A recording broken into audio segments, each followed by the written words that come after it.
It started with a letter. Not a hollow message, not an encrypted transmission, an actual paper letter, cream-colored and formal, with the Galactic Council's golden seal pressed into wax like a judge's gavel. I held it in my hands aboard the diplomatic shuttle returning from Nexus Prime, still believing the universe could be reasonable if you just spoke the right words in the right order. I was Ambassador Marcus Kane, Earth's senior trade representative, and I'd spent the last 15 years of my life building bridges between humanity and the stars. My son David used to joke that I talked more to aliens than I did to him. He was right. I thought I was saving the future. I didn't know I was trading away his life one handshake at a time. The letter was short. Directive 847, Emergency Resource Reallocation Protocol. Earth's energy exports reduced by 85% effective immediately. Medical supply shipments suspended pending environmental impact assessment. Food trade limited to essential nutrition only, whatever the hell that meant when translated from bureaucratic doublespeak into human suffering.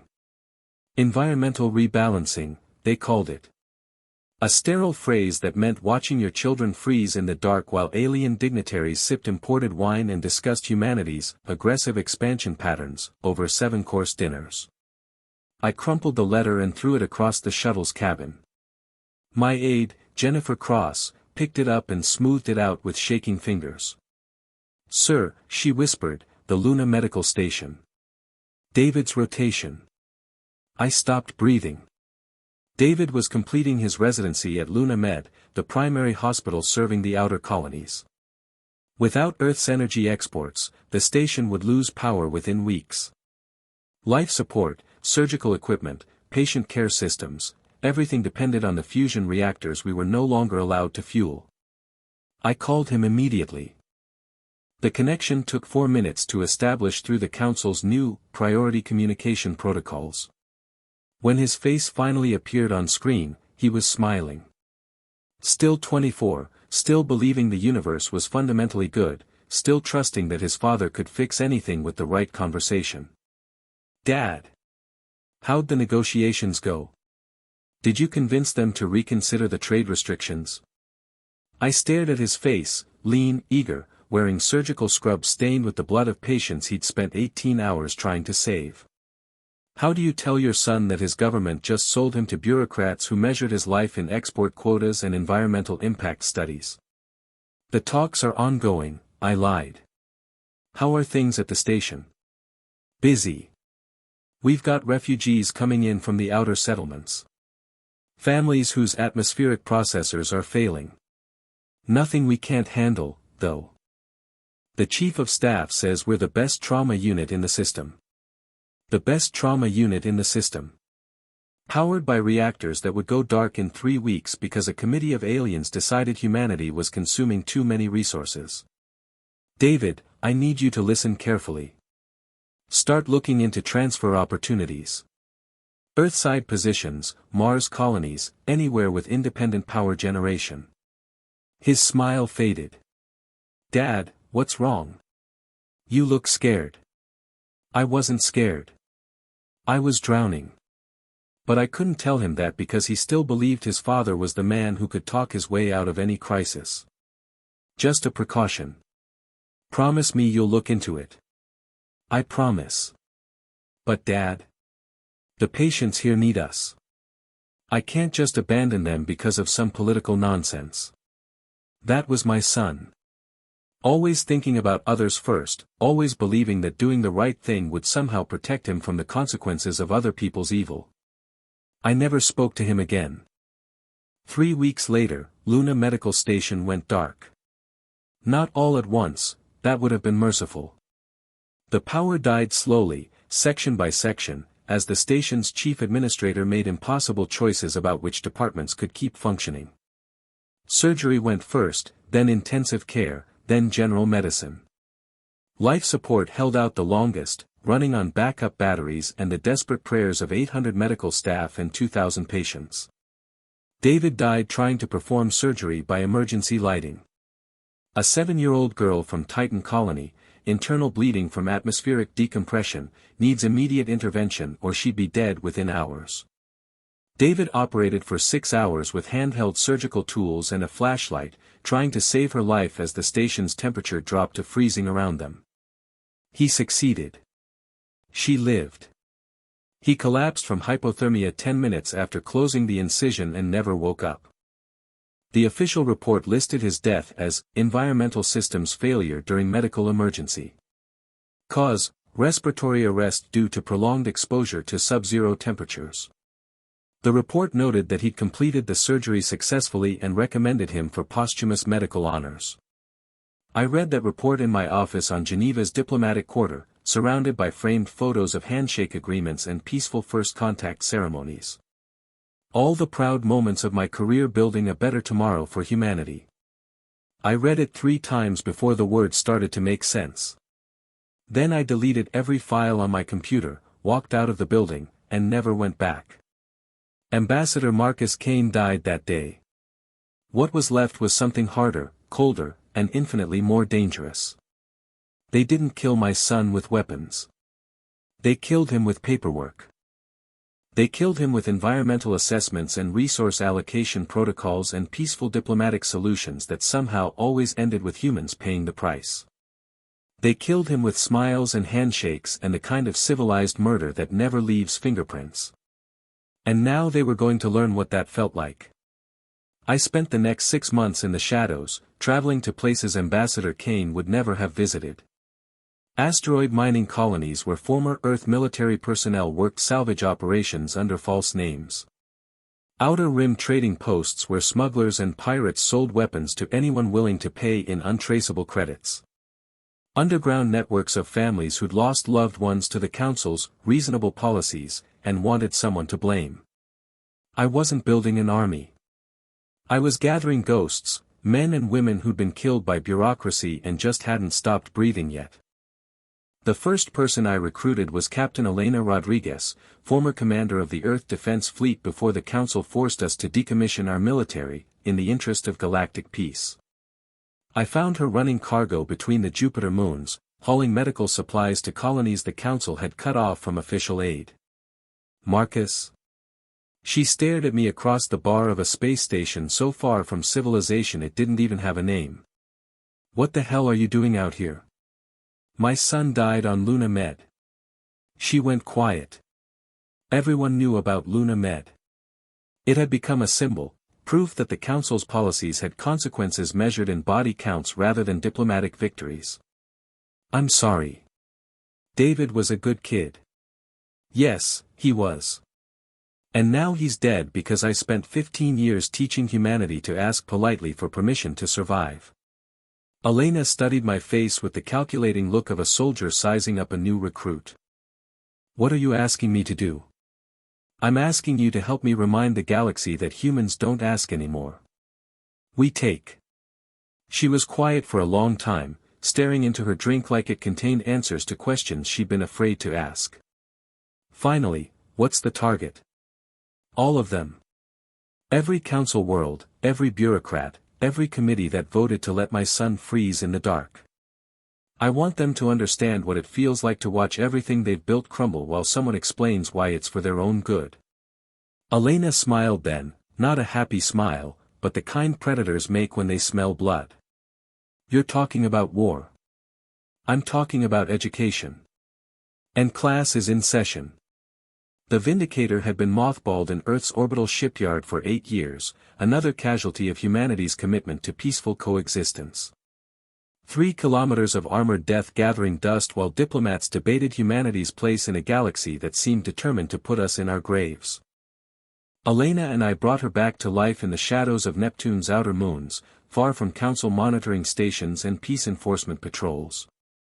We stripped out the diplomatic suites and conference rooms, replaced them with weapons systems that hadn't been legal since the Earth Wars.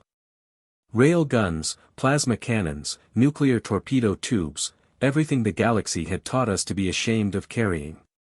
She's beautiful, Elena said as we watched the final armor plating being welded into place. She's a statement. 3,000 meters of humanity refusing to die quietly. The crew that answered our call wasn't a military unit. They were volunteers, medical officers who'd watched patients die from treatable conditions because supply shipments were delayed, engineers who'd seen their colonies go dark because energy allocations were rebalanced, parents who'd buried children and been told it was for the greater good of galactic stability. Commander Sarah Mills had lost her entire family when Titan colony's atmospheric processors failed during a routine maintenance suspension ordered by the Council's Environmental Oversight Committee. Chief Engineer Robert Hayes watched his daughter suffocate in her own vomit because the antitoxin shipment to Mars Industrial Station was held up for 6 months of safety assessments.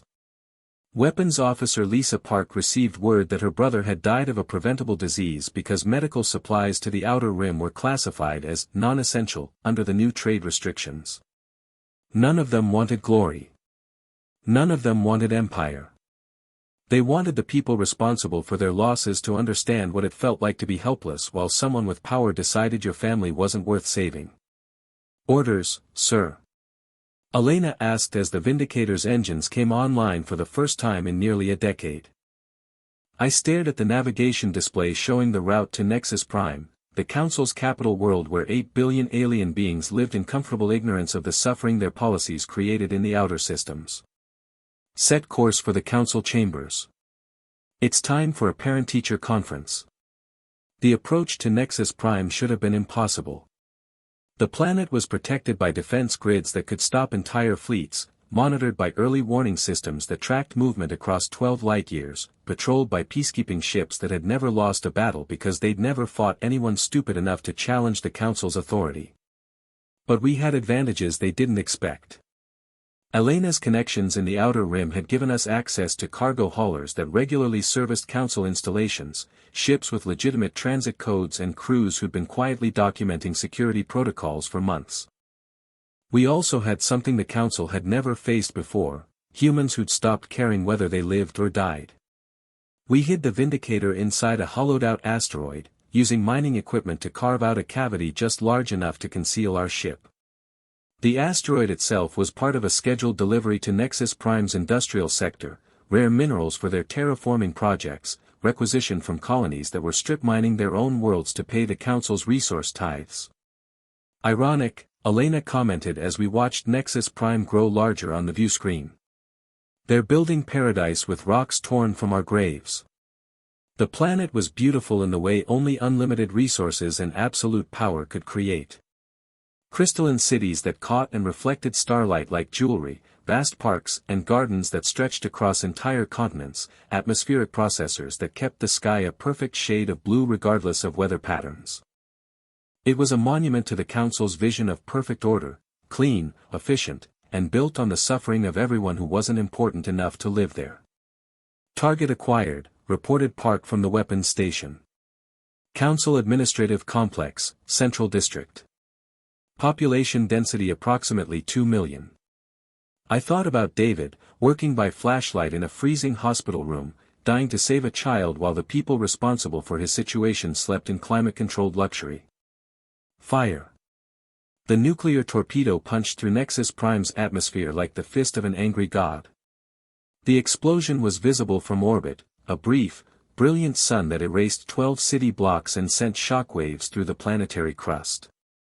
The Council's administrative complex, where they'd voted to strangle Earth's colonies, became a crater of molten glass and twisted metal. 2 million beings died in 3 seconds. They never saw it coming, never knew why they were dying, never understood that their deaths were payment for the slow murder of children they'd never met on worlds they couldn't find on a map. Primary target destroyed, Park reported, her voice steady as stone. Collateral damage extensive. No survivors detected in the impact zone. I felt nothing. No satisfaction, no regret, no sense of justice served. Just the hollow acknowledgement that 2 million wasn't enough to balance the scales for what they'd done to David. Secondary targets. Elena pulled up the tactical display. Industrial zones, power generation facilities, spaceports. We can cripple their entire infrastructure within 6 hours. Do it. The bombardment that followed wasn't warfare, it was extermination. We didn't target military installations or strategic positions. We targeted the foundations of their civilization. Power plants that kept their cities running. Food distribution centers that fed their populations. Water treatment facilities that made their perfect world habitable. We turned Nexus Prime into a tomb, then we watched it die slowly, the way David had died, the way thousands of human children had died while the Council debated the environmental impact of keeping them alive.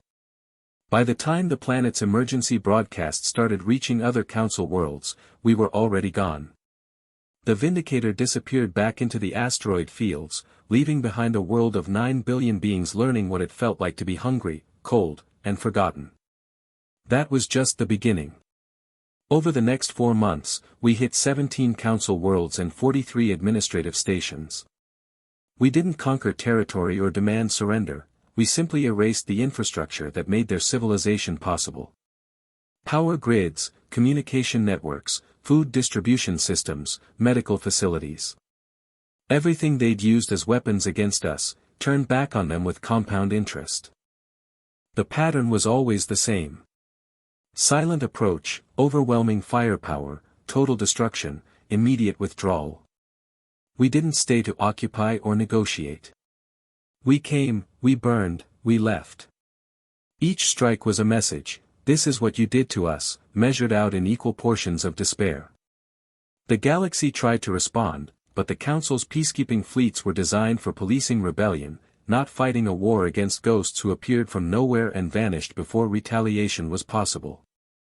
Their ships were built for intimidation and crowd control, not combat against humans who'd weaponized their own extinction. Incoming transmission, Elena reported as we prepared to strike the Council's financial center on Kepler Station. Multiple sources, simultaneous broadcast. The main screen filled with faces, alien dignitaries, military commanders, civilian leaders from a dozen different species. All of them afraid, all of them desperate to find someone reasonable to negotiate with. Unknown human vessel, one of them began, this is High Administrator Vex of the Kepler Trade Consortium. We're prepared to discuss terms for a peaceful resolution to this conflict. I almost laughed. Peaceful resolution. As if peace was something they could grant or withdraw at will, like a privilege they'd loan us until we misbehaved again. You want peace? I responded. Give me back my son. Bring him back to life, healthy and whole, and I'll consider your terms. Silence. Because of course they couldn't do that. The dead don't come back because you've decided their deaths were inconvenient for your narrative. We understand your loss, another voice tried. But continuing this path will only lead to more suffering. We can offer reparations, economic aid, territorial concessions, you can offer me your world's burning until you remember what it feels like to bury a child. I cut the transmission and gave Elena the order to fire. Kepler Station became expanding debris and superheated gas, taking with it the financial records of 300 species and the economic stability of half the known galaxy. The Council tried everything to stop us. Military strikes that hit empty space because we were never where they expected. Diplomatic outreach to Earth's government that was politely ignored because Earth's government had learned to pretend we didn't exist. Economic sanctions that hurt Earth's civilians while leaving us completely untouched in our asteroid hideouts and captured supply bases. They even tried appealing to my humanity, broadcasting footage of alien children in hospitals, showing me families displaced by our attacks, begging me to remember that not everyone responsible for my loss was guilty of choosing it. I watched those broadcasts and felt nothing. Not because I'd stopped caring about innocent life, but because I'd learned the difference between innocent and complicit. Every being living comfortably on those Council worlds had benefited from policies that murdered human children. Every vote that stripped away our resources had been cheered by populations who'd never missed a meal. They'd made my son's death possible through their silence. Now they could learn what silence sounded like when the lights went out and the food ran out and help was delayed pending environmental impact assessments. The breaking point came when they tried to turn my own people against me. Earth's government, what was left of it after the economic collapse triggered by the Council's sanctions, sent a message through official diplomatic channels. The face on the screen belonged to President Hamilton, a man I'd worked with for 8 years, a man I'd considered a friend. Marcus, he said, and I could see the exhaustion in his eyes. You have to stop. The Council is threatening complete economic isolation. No trade, no communication, no recognition of Earth as a member species. They're talking about quarantine protocols. Good. Let them show the galaxy what they really are. You're destroying everything we built together. 15 years of peaceful cooperation, gone. Our children will inherit a galaxy that sees humanity as a rogue species, as criminals and terrorists. I leaned forward, my voice steady as a blade. Our children are already dead, James. My son froze to death because you asked nicely for permission to keep him alive. How many more have to die before you stop pretending the Council gives a damn about human children? Hamilton's face crumpled. What do you want from me? I want you to stop apologizing for my actions and start explaining why you allowed them to become necessary. I cut the transmission and turned to Elena. How many ships do we have now? 47 combat vessels, 15 support ships, 8 modified cargo haulers converted to missile platforms. The fleet's growing every day. We're getting volunteers from colonies across 3 systems. 47 ships. Not a navy, but enough to make the galaxy bleed. Enough to ensure that when the history of this war was written, it would be written in the ashes of Council worlds rather than the graves of human children. The final target was never in doubt. The Council chamber itself, on Nexus Prime's moon, where they'd voted to implement the policies that killed David. The same room where they discussed humanity's aggressive resource consumption, while children froze in space stations their policies had condemned to darkness. But this time, we didn't attack from orbit. This time, I wanted to look them in the eyes. The assault on the Council chamber was surgical. We used the Vindicator's shuttle bays to deploy boarding teams directly onto the moon's surface, bypassing the orbital defenses entirely. My team consisted of 12 people, each of whom had lost family members to Council policies. We moved through the chamber's corridors like death itself, silent and inevitable. The Council was in session when we arrived.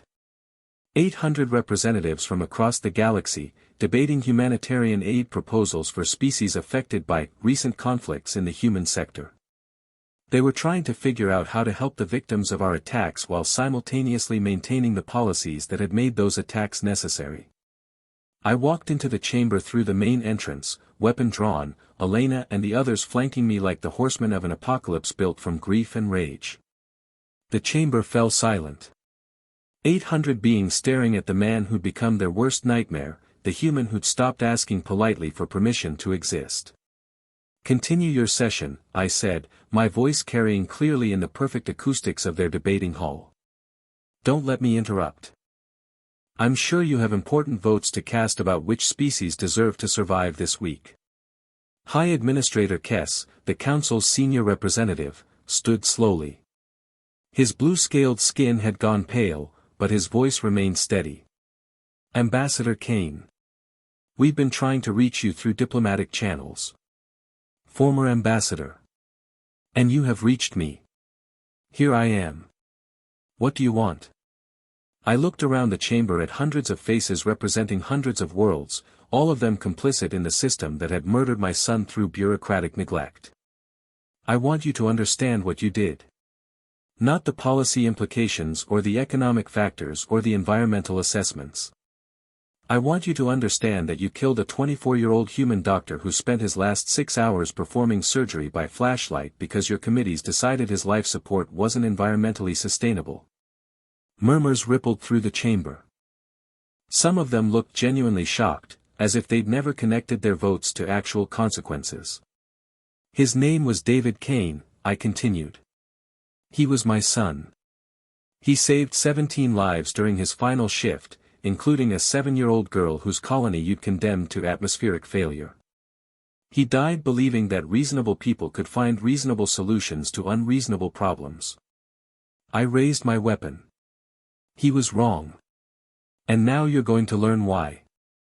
The execution took 4 minutes. We moved methodically through the chamber, putting a single shot into every representative who'd voted for the sanctions that killed David. We didn't hurt their staff, didn't target the civilians, didn't waste ammunition on anyone who hadn't personally signed my son's death warrant. 147 council members died that day. Each one of them had cast a vote that prioritized environmental theory over human lives. Each one of them had smiled politely while condemning children to death by committee. When it was over, I stood in the center of the chamber, surrounded by the bodies of beings who thought power was something you wielded from a safe distance. The surviving staff huddled against the walls, too terrified to move, too shocked to process what they'd witnessed. "Record this message," I told their chief clerk, a young female with purple skin who was crying softly as she activated her recording device. "To every species in this galaxy, the Council is dead. The beings who died here today murdered my son and thousands like him through policies they never had to live under. They voted for other people's suffering from the safety of their perfect worlds, and they died learning what that suffering felt like." I holstered my weapon and walked toward the exit, Elena and the others following. Humanity is not a member species anymore. We're not asking for representation or begging for trade agreements or seeking your approval for our existence. We're returning to the outer systems, and we're taking our technology, our resources, and our children with us. If you follow us, if you try to impose your will on us again, if you so much as threaten a human colony with another environmental assessment, we'll come back. I paused at the chamber's entrance. And next time, we won't limit ourselves to the people who voted. We'll burn everything you've built and salt the ashes so nothing can grow there again. The recording ended. Within hours, it was being broadcast across every communication network in known space. The galaxy watched the face of human rage speak calmly about the consequences of pushing a grieving father too far. The return journey to Earth was quiet.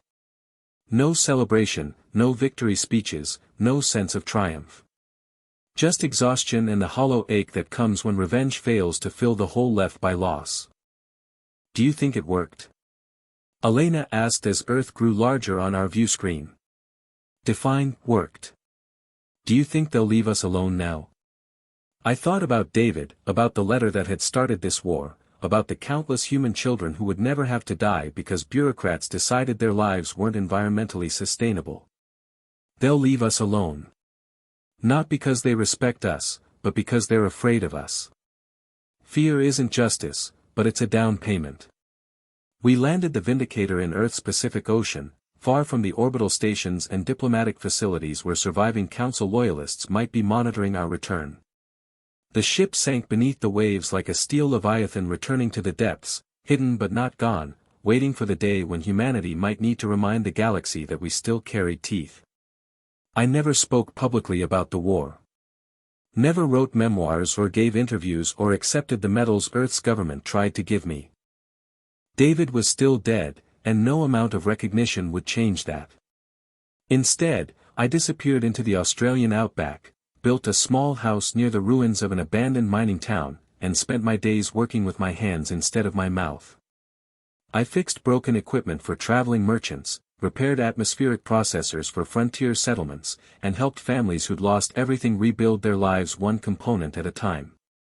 Sometimes, late at night when the desert was quiet and the stars were bright, I'd think about the council chamber and wonder if I'd done the right thing.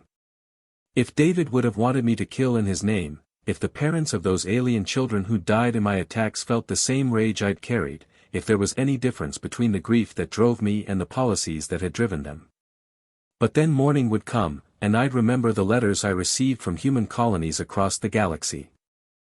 Children who were growing up free from council oversight, families who could trade and travel without permission, scientists who could pursue research without oversight committees determining which discoveries were environmentally appropriate.